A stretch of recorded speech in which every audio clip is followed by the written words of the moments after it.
હર હર મહાદેવ મિત્રો આવનારી 6 જૂન ભીમ અગિયારસના દિવસે ભલે વ્રત તૂટી જાય પણ આ બે વસ્તુ અચૂક ખાઈ લેજો કે જેથી તમને ભીમ અગિયારસનું સંપૂર્ણ ફળ વ્રત કર્યા વગર મળી જશે।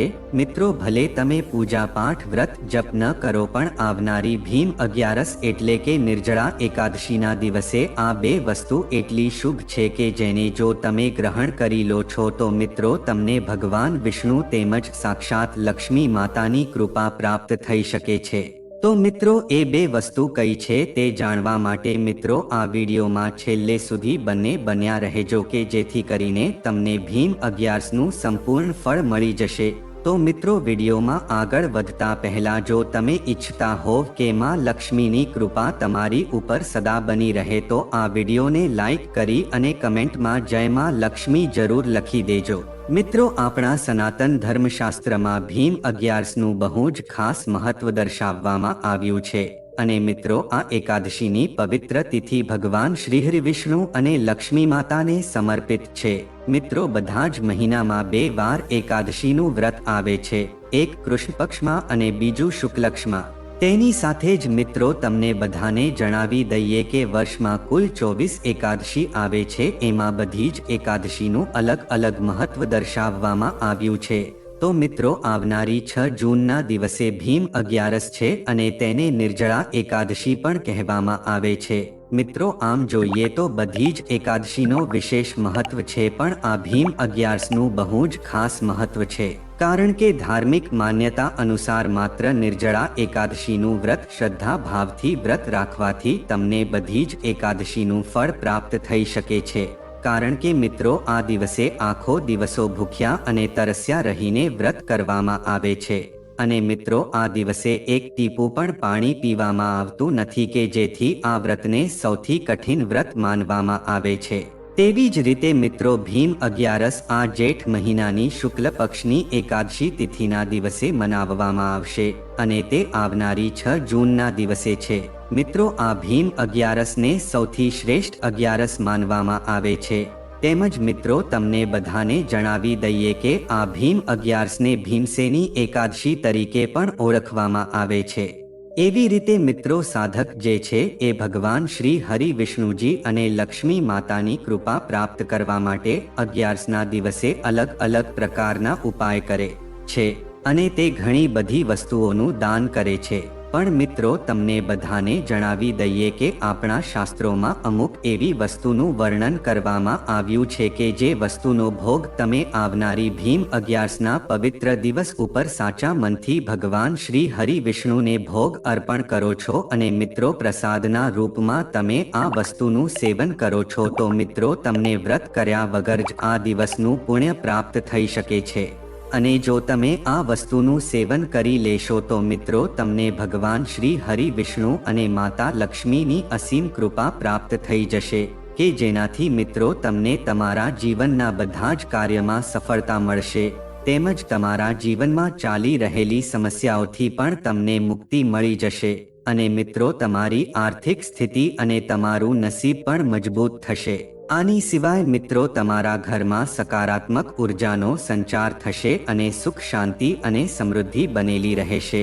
તેની સાથે જ તમારા ઘરના સભ્યો વચ્ચે સંબંધોમાં પણ મીઠાશ ઉત્પન્ન થશે અને ઘરના બધા જ સભ્યોની સાથેના સંબંધો છે વધારે મજબૂત બની જશે।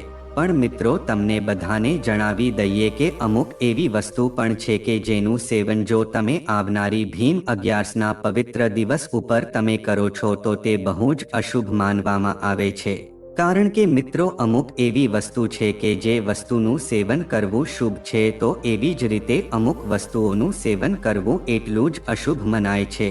આથી જો તમે ભૂલથી પણ આ વસ્તુઓનું સેવન નિર્જલા એકાદશી ઉપર કરો છો તો મિત્રો તમને આ ભીમ અગિયારસના વ્રતનું તેમજ પૂજા પાઠનું કોઈ પણ ફળ પ્રાપ્ત થઈ શકતું નથી અને મિત્રો તમે ભગવાન વિષ્ણુ તેમજ લક્ષ્મી માતાની કૃપાથી પણ વંચિત રહી શકો છો કે જેનાથી તમારી મનોકામના છે પૂર્ણ થઈ શકતી નથી અને તમારી મનોકામના અધૂરી રહી શકે છે। સાથે જ તમારા જીવનમાં મુશ્કેલીઓનું આગમન થઈ શકે છે અને તમારા જીવનમાં નકારાત્મક ઉર્જાનો વાસ થઈ જાય છે કે જેનાથી તમારા જીવનમાં તમને બધા જ કાર્યમાં બાધા ઉત્પન્ન થશે કે જેનાથી તમારું ભાગ્ય છે એ પણ નબળું પડી શકે છે અને તમને જે તમારા જીવનમાં માનસિક તણાવ અને આર્થિક તંગી જેવી સમસ્યાઓનો સામનો કરવો પડી શકે છે અને મિત્રો તમારા સંબંધોમાં કડવાહટ ઉત્પન્ન થાય છે કે જેનાથી તમારા સંબંધો વધારે ખરાબ થઈ શકે છે। આવી જ રીતે મિત્રો આ વિડીયોના માધ્યમથી અમે તમને જણાવી દઈએ કે આવનારી ભીમ 11નો પવિત્ર તહેવાર છે એ ક્યારે મનાવવામાં આવશે અને તેમજ તેના વ્રતનું પારણું કરવાનો શુભ સમય કયો રહે છે। આની સિવાય મિત્રો આ એકાદશી ઉપર તમારે કઈ વસ્તુઓનો ભોગ અર્પણ કરવાથી તમને પૂજા પાઠ વ્રત કર્યા વગર જ પ્રાપ્ત થઈ શકે અને ભગવાન શ્રી હરિ વિષ્ણુ અને માતા લક્ષ્મી તમારાથી પ્રસન્ન થઈ શકે કારણ કે મિત્રો આ વસ્તુઓનું સેવન કરવાથી તમારી મનોકામના છે એ વગર અડચણે પૂર્ણ થઈ શકે છે। તેની સાથે જ મિત્રો આપણે એ પણ જાણશું કે આવનારી ભીમ 11ના દિવસે કઈ વસ્તુઓનું સેવન ભૂલથી પણ કરવું એ અચૂક મનાય છે કે જેનાથી ભગવાન વિષ્ણુ અને માતા લક્ષ્મી તમારાથી રિસાઈ શકે છે અને તમારી મનોકામના અધૂરી રહી શકે છે। તો મિત્રો આ વિડીયોમાં અમે તમને ભીમ 11ના પવિત્ર તહેવાર વિશે જાણકારી આપશું પણ મિત્રો એના પહેલા જો તમે હજી સુધી આ વિડીયોને એક લાઈક ન કરી હોય તો એક લાઈક જરૂર કરી દેજો અને આ ચેનલને સબસ્ક્રાઇબ કરી દેજો અને કોમેન્ટમાં જય માતા લક્ષ્મી જરૂર લખી દેજો કે જેથી કરીને માતા લક્ષ્મીની કૃપા તમારી અને તમારા આખા પરિવાર ઉપર બનેલી રહે। તો મિત્રો આવો હવે આપણે જાણીએ કે આવનારી ભીમ 11 ક્યારે મનાવવામાં આવશે અને તેની તિથિ ક્યારે શરૂ થશે। તો મિત્રો તમને બધાને જણાવી દઈએ કે આ જેઠ મહિનાના શુક્લ પક્ષની એકાદશીની તિથિ છે। આવનારી 6 જૂનના દિવસે રાતે 2:15 શરૂ થશે અને આ તિથિનું સમાપન છે એ 7 જૂનની સવારે 4:47 પૂર્ણ થશે। તો આવી રીતે મિત્રો ઉદયાતિથિ અનુસાર આ ભીમ 11નું વ્રત છે એ 6 જૂનના દિવસે રાખવામાં આવશે। આની સિવાય મિત્રો આ એકાદશીના વ્રતના પારણા વિશે વાત કરીએ તો મિત્રો 7 જૂનના દિવસે બપોરે 1:44 થી લઈને 4:31 સુધીનું પારણાનું મુહૂર્ત રહેશે। તો મિત્રો હવે અમે તમને જણાવીએ કે તમારે આ ભીમ 11નું વ્રત કઈ રીતે કરવાનું છે। મિત્રો આ એકાદશીનું વ્રત છે એ સૌથી વધારે કઠિન માનવામાં આવે છે કારણ કે આ ભીમ 11માં એટલે કે નિર્જલા એકાદશીના દિવસે પાણી તેમજ ભોજનનો સંપૂર્ણપણે ત્યાગ કરવામાં આવે છે। આ વ્રત ભૂખ્યા અને તરસ્યા રહીને જ આ વ્રત કરવામાં આવે છે। આવી રીતે મિત્રો આ દિવસે જે કોઈ પણ વ્યક્તિ વ્રત રાખે છે તો તેને ભગવાન વિષ્ણુ તેમજ લક્ષ્મી માતાના આશીર્વાદ પ્રાપ્ત થઈ શકે છે। આથી મિત્રો આવનારી ભીમ 11ના દિવસે તમે વહેલા ઉઠીને પછી સ્નાન વગેરે જેવા કાર્યો કરીને સ્વચ્છ વસ્ત્રો ધારણ કરી લેજો। મિત્રો જો બની શકે તો તમારે આવનારી ભીમ 11ના દિવસે બ્રહ્મ મુહૂર્તમાં ઉઠીને સ્નાન કરીને સ્વચ્છ વસ્ત્રો પહેરી લેવા જોઈએ। આના પછી મિત્રો ભગવાન વિષ્ણુને સાચા મન અને વિધિ વિધાનની સાથે અને શુદ્ધતાની સાથે તેનું ધ્યાન કરજો અને પછી વ્રત રહેવાનો સંકલ્પ લેજો અને પછી આખો દિવસ ભોજન તેમજ પાણી વગર જ રહેજો અને વિષ્ણુ સહસ્ત્ર નામનો પાઠ કરજો અને મિત્રો પછી જરૂરિયાતમંદ લોકો અને દાન કરજો અને બ્રાહ્મણોને ભોજન કરાવજો। તો મિત્રો હવે અમે તમને જણાવીએ કે આવનારી ભીમ 11ના દિવસે તમારે ભગવાન વિષ્ણુને કઈ વસ્તુઓનો ભોગ લગાવવો જોઈએ અને સાથે જ આપણે પણ જાણીશું કે તમારે આવનારી ભીમ 11ના દિવસે એવી કઈ બે શુભ વસ્તુ ખાવાની છે કે જેને ખાઈને તમને આ વ્રતનું સંપૂર્ણ ફળ પ્રાપ્ત થશે અને તમને ભગવાન વિષ્ણુ લક્ષ્મી તેમજ માતાના અસીમ આશીર્વાદ પ્રાપ્ત થશે કે જેનાથી તમારા ઘરની આર્થિક પરિસ્થિતિ પણ સુધરી જશે અને તમારા ઘરમાં શુભ સમૃદ્ધિનો વાસ થશે। તો મિત્રો સૌ પ્રથમ વસ્તુ છે કેળાનું શાક છે। મિત્રો આપણા હિન્દુ ધર્મશાસ્ત્રમાં કેળનું બહુ જ ખાસ મહત્વ છે કારણ કે આ વસ્તુને આપણા શાસ્ત્રોમાં બહુ જ પવિત્ર ફળ માનવામાં આવે છે। સાથે જ મિત્રો ભગવાન વિષ્ણુને કેળા બહુ જ પસંદ છે અને આ તેનું સૌથી પવિત્ર ફળ માનવામાં આવે છે। તો આવી રીતે મિત્રો તમારે આવનારી ભીમ 11ના દિવસે કેળાનું શાક છે એ લસણ તેમજ ડુંગળી વગરનું બનાવીને ભગવાન વિષ્ણુને શ્રદ્ધાની સાથે ભોગ અર્પણ કરવો જોઈએ અને જ્યારે પણ તમે ભગવાન વિષ્ણુને ભોગ અર્પણ કરી લો પછી એને તમારે પ્રસાદના રૂપમાં એ પ્રસાદ અને ખાવો જોઈએ અને ઘરના બધા જ સભ્યોને પ્રસાદના રૂપમાં વહેંચવો જોઈએ। આના સેવનથી તમારું મન શાંત અને એકાગ્ર રહે છે તેમજ આનાથી સાધક અને ભગવાન વિષ્ણુની વિશેષ કૃપા પ્રાપ્ત થાય છે અને તેના જીવનમાં ખુશીઓનું આગમન થાય છે। તેમજ મિત્રો બીજી વસ્તુ છે કે જેનો પણ તમારે ભોગ ભગવાન વિષ્ણુને અવશ્ય ભીમ 11ના દિવસે અર્પણ કરવો જોઈએ તો મિત્રો એ વસ્તુ છે એ સીતાફળ છે।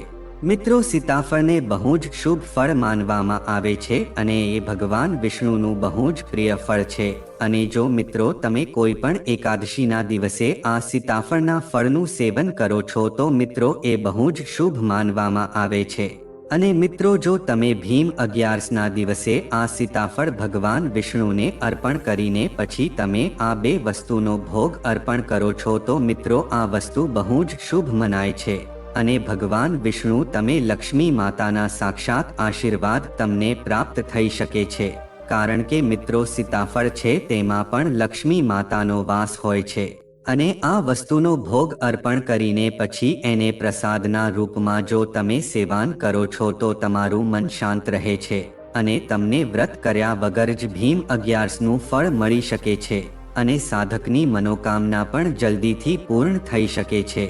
આના પછી મિત્રો દૂધી આવે છે।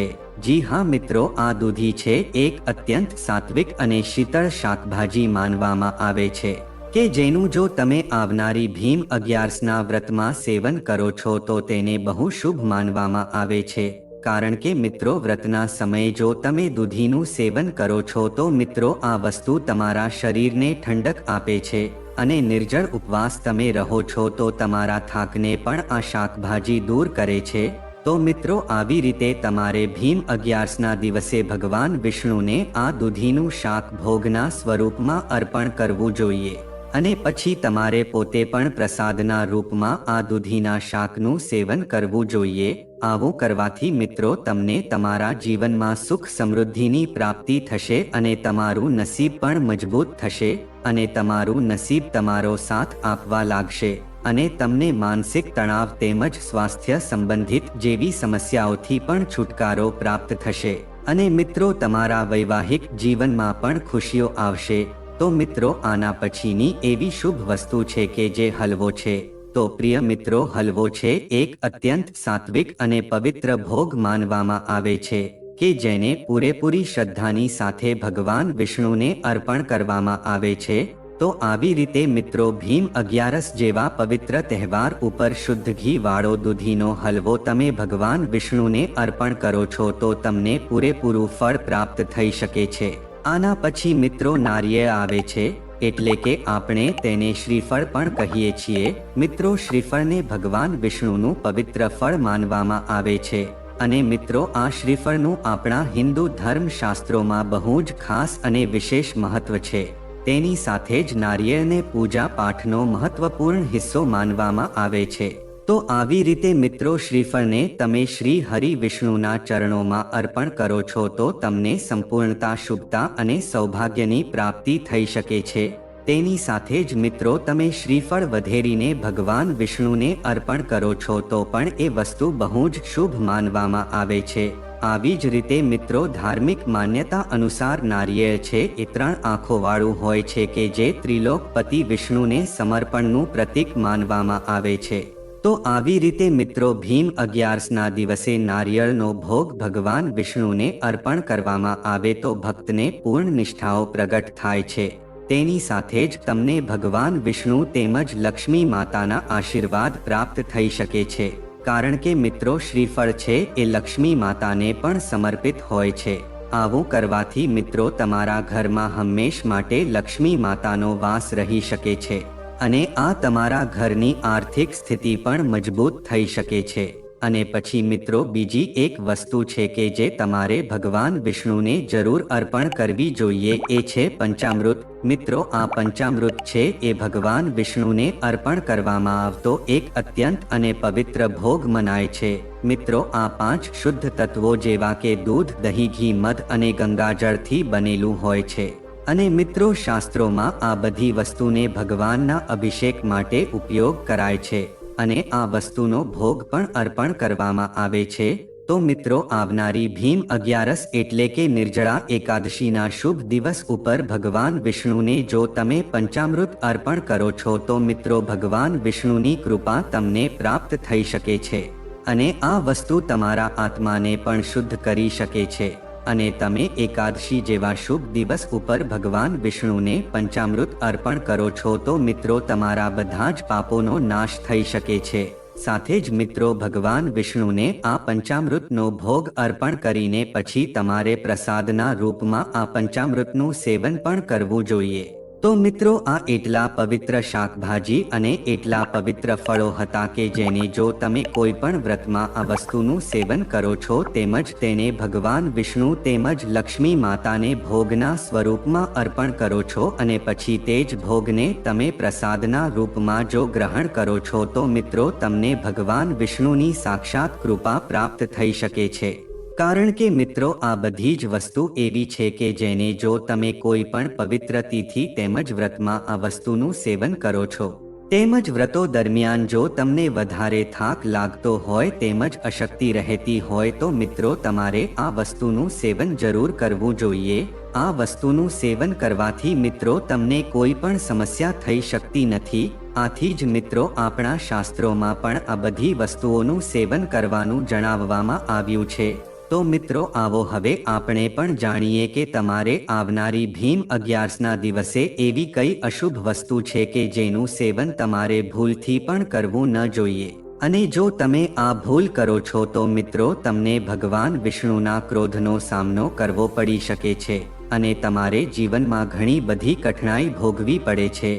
તો મિત્રો તમારે આવનારી ભીમ અગિયારસના દિવસે કારેલાનું સેવન ભૂલથી પણ ન કરવું જોઈએ. મિત્રો આ કારેલું છે એનો સ્વાદ બહુ કડવો હોય છે અને આ વસ્તુ તામસિક શ્રેણીમાં આવે છે. આવી રીતે મિત્રો શાસ્ત્રોમાં એવું કહેવામાં આવે છે કે તમે કોઈ પણ પવિત્ર તિથિ હોય તેમજ તહેવાર હોય ત્યારે તમારે સાત્વિક ભોજન જ ગ્રહણ કરવું જોઈએ. તેમજ બીજી વસ્તુ છે એ રીંગણું આવે છે.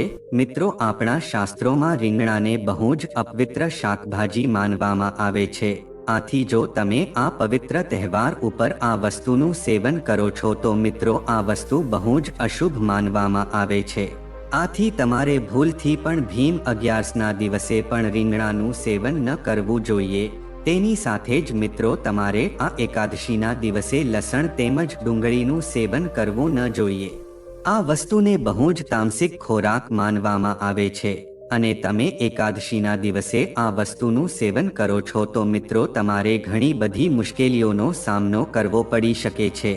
આનાથી મિત્રો તમારા ઘરમાં દોષ પણ લાગી શકે છે અને તમારે ગરીબીનો સામનો કરવો પડી શકે છે. તો મિત્રો આટલી વસ્તુ છે કે જેનું સેવન તમારે છે અને બિલકુલ પણ ન કરવું જોઈએ.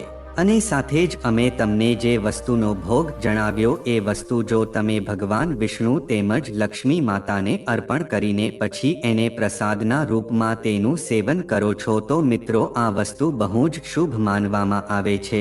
આનાથી તમને ભગવાન વિષ્ણુ તેમજ માતા લક્ષ્મીના સંપૂર્ણપણે આશીર્વાદ પ્રાપ્ત થાય છે અને તમારા ઘરમાં સુખ સમૃદ્ધિનો વાસ થાય છે.